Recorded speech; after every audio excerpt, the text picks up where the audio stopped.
சனிப்பெயர்ச்சி 2026 பலன்களை பார்ப்போம். மேஷம், 7.5 சனியின் தொடக்கம். சுப செலவுகள் அதிகரிக்கும்.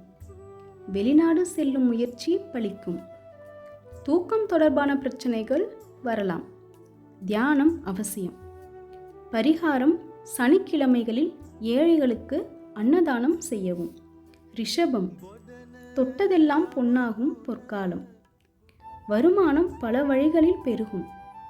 நீண்ட நாள் ஆசைகள் நிறைவேறும். உடன் பிறந்தவர்களால் ஆதாயம் உண்டு. பரிகாரம், மகாலட்சுமி வழிபாடு யோகம் தரும். மிதுனம், தொழில் மற்றும் உத்தியோகத்தில் பெரிய மாற்றங்கள் ஏற்படும். வேலைப்பளு அதிகமாக இருக்கும். கடின உழைப்பிற்கு ஏற்ற அங்கீகாரம் தாமதமாக கிடைக்கும். சோம்பலை தவிர்க்கவும். பரிகாரம், விஷ்ணு சகஸ்ரநாமம் கேட்பது சிறப்பு.